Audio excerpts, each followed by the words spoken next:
अगस्त 2025 की दूसरी सप्ताह में हरियाणा के भिवानी जिले के सिहानी गांव में एक दर्दनाक घटना ने पूरे राज्य और देश का ध्यान खींच लिया। 11 अगस्त को 19 वर्षीय मनीषा, जो कि एक शिक्षिका और नर्सिंग कॉलेज की छात्रा थीं, अपने कॉलेज और स्कूल की गतिविधियों में व्यस्त थीं।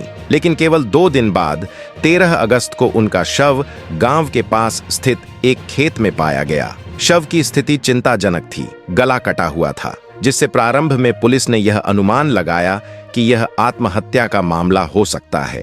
हालांकि मनीषा का परिवार इस प्रारंभिक निष्कर्ष से संतुष्ट नहीं था। उन्होंने पुलिस और प्रशासन से मामले की गहन जांच की मांग की। परिवार की आपत्ति और स्थानीय लोगों के विरोध ने मामले को और भी जटिल बना दिया। घटना की खबर फैलते ही मीडिया और जनता में भी गहरा हलचल मच गई। सोशल मीडिया प्लेटफॉर्म्स और समाचार चैनलों पर यह खबर तेजी से वायरल हुई और लोगों ने इस घटना के पीछे की वास्तविक वजह जानने की जिज्ञासा व्यक्त की। यह घटना केवल एक व्यक्तिगत ट्रेजेडी नहीं थी, बल्कि शिक्षा, सुरक्षा और कानून व्यवस्था जैसे मुद्दों को भी उजागर करती है। प्रारंभिक रिपोर्ट और घटनास्थल की जांच ने यह स्पष्ट किया कि मामले में कई अनसुलझे सवाल हैं, जिनके जवाब केवल गहन और निष्पक्ष जांच के जरिए ही मिल सकते हैं। तो आज की इस वीडियो में हम जानेंगे मनीषा की हत्या के पीछे की सच्चाई क्या है। क्या यह वास्तव में हत्या थी या कुछ और आखिरकार सीबीआई की जांच में अब तक क्या सामने आया है।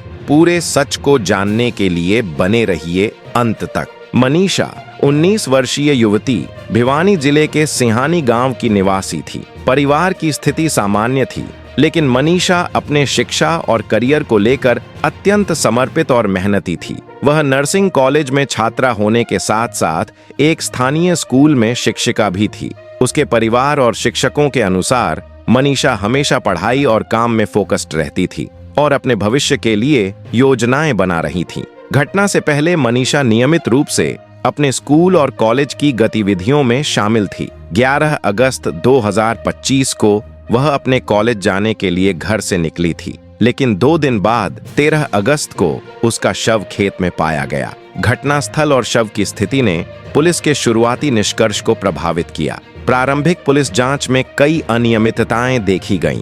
पुलिस ने प्रारंभिक तौर पर यह अनुमान लगाया कि यह आत्महत्या का मामला हो सकता है, लेकिन मनीषा का परिवार इस निष्कर्ष से संतुष्ट नहीं था। परिवार ने पुलिस और प्रशासन से मामला गंभीरता से देखने और पूरी तरह से जांच करने की मांग की। उन्होंने घटनास्थल, शव और सभी परिस्थितियों में गड़बड़ी की आशंका जताई। परिवार और स्थानीय लोगों के विरोध और बढ़ते दबाव के कारण हरियाणा सरकार ने मामले की जांच सीबीआई को सौंप दी। यह कदम इसलिए उठाया गया क्योंकि स्थानीय पुलिस की रिपोर्ट और प्रारंभिक निष्कर्ष पर कई सवाल उठ रहे थे और यह सुनिश्चित करना जरूरी था कि जांच निष्पक्ष और पारदर्शी तरीके से हो। सीबीआई की जिम्मेदारी लेने के बाद मामले की जांच और विस्तार से शुरू हो गई, जिसमें पोस्टमार्टम रिपोर्ट, फॉरेंसिक सबूत और मोबाइल और सीसीटीवी रिकॉर्ड की जांच शामिल थी।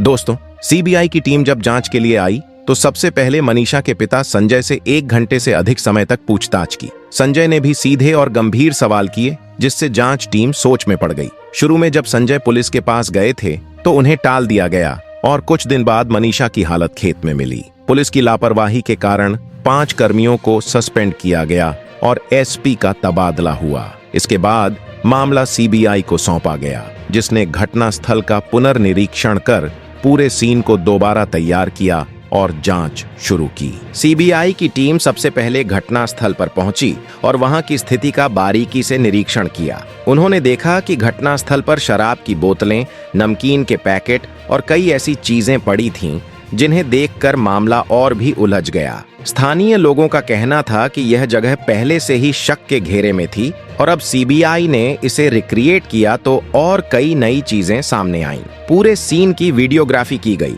हर कोना खंगाला गया और पूरी प्रक्रिया कैमरे में रिकॉर्ड की गई। इसके बाद टीम उस प्ले स्कूल पहुंची जहां मनीषा पढ़ाया करती थी। वहां स्टाफ से घंटों तक पूछताछ की गई और हर किसी से पूछा गया कि मनीषा कैसी थी, क्या किसी से उसका कोई झगड़ा हुआ था या कोई परेशानी तो नहीं थी। बच्चों के अभिभावकों से भी जानकारी ली गई ताकि किसी भी एंगल को छोड़ा न जाए। इसके बाद सीबीआई नर्सिंग कॉलेज पहुंची, जहां मनीषा एडमिशन लेने गई थी। इस कॉलेज का नाम आते ही कई लोग डरते थे, क्योंकि कई बातें इसी से जुड़कर सामने आ रही थीं। अब सीबीआई ने यहां के सभी सीसीटीवी फुटेज की जांच शुरू कर दी और हर गतिविधि का बारीकी से विश्लेषण किया। इस दौरान उस दुकानदार को भी बुलाया गया जिसने दावा किया था कि मनीषा उसके पास आई थी और मोनो नाम का स्प्रे खरीदा था। दुकानदार ने बताया कि हाँ, उसने रजिस्टर में मनीषा की एंट्री दर्ज की थी और उसने यह दवा खरीदी थी, लेकिन उसे यह नहीं पता था कि इसका इस्तेमाल कुछ और होगा। इस बयान को भी रिकॉर्ड किया गया। मनीषा के पिता संजय ने सीबीआई से सवाल किया कि अगर उसकी बेटी की हालत बिगड़ी हुई मिली थी तो वहां से एक नोट अगले दिन कैसे मिला, जबकि पहले पुलिस ने कहा था कि कुछ नहीं मिला और उस दिन बारिश, हवाएं और आंधी भी चली थी। फिर वह नोट कैसे सुरक्षित रहा? पिता का सवाल सीधा था कि क्या यह सब कुछ सेटअप तो नहीं था, और यहीं से शक और गहराता गया। गांव के लोग भी कहने लगे कि पुलिस ने जल्दीबाजी में पिता पर दबाव बनाया कि वह अंतिम संस्कार जल्दी कर दें, लेकिन जब पंचायत और गांव वालों ने समर्थन किया तो पिता ने इनकार कर दिया। यही वजह थी कि 2 दिन तक गांव में माहौल तनावपूर्ण बना रहा। जगह जगह प्रदर्शन हुए, लोग सड़क पर उतर आए और जस्टिस फॉर मनीषा के नारे लगाने लगे। अंततः सरकार को झुकना पड़ा।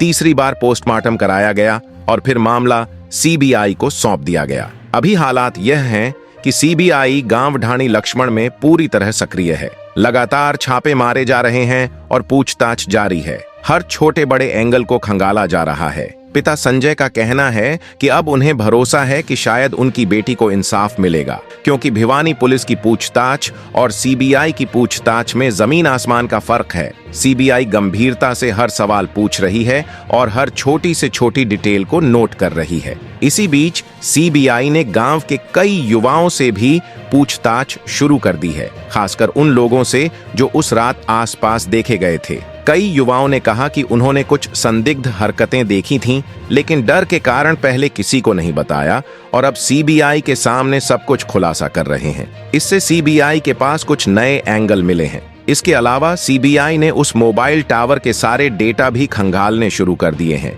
जिसके आसपास मनीषा का फोन आखिरी बार एक्टिव हुआ था। इसमें यह देखा जा रहा है कि उस वक्त और कौन कौन से मोबाइल नंबर वहां एक्टिव थे, ताकि यह पता लगाया जा सके कि कौन कौन वहां मौजूद था। यह डेटा सीबीआई के हाथ में एक बड़ा सबूत बन सकता है। पिता संजय को दोबारा बुलाया गया और इस बार उनसे और गहरी पूछताछ की गई। उनसे उनके दोस्तों, रिश्तेदारों और यहाँ तक कि उन लोगों के बारे में पूछा गया जो परिवार के करीब आते जाते थे। पिता ने साफ कहा कि उन्हें शक है कि कुछ लोग इस पूरे मामले को घुमा रहे हैं और सीबीआई ने उनके हर बयान को गंभीरता से लिखा और कहा कि कोई भी एंगल छोड़ा नहीं जाएगा। सीबीआई ने उस ऑटो चालक को भी बुलाया जिसने कहा था कि उसने मनीषा को कुछ दूरी तक छोड़ा था। उसके बयान में भी कई विरोधाभास मिले हैं। कभी वह कहता है कि उसने छोड़ा, कभी कहता है नहीं छोड़ा। सीबीआई ने उसे लगातार घंटों बैठाकर पूछताछ की और उसकी कॉल डिटेल्स भी निकाली ताकि सच और झूठ का फर्क पता लगाया जा सके।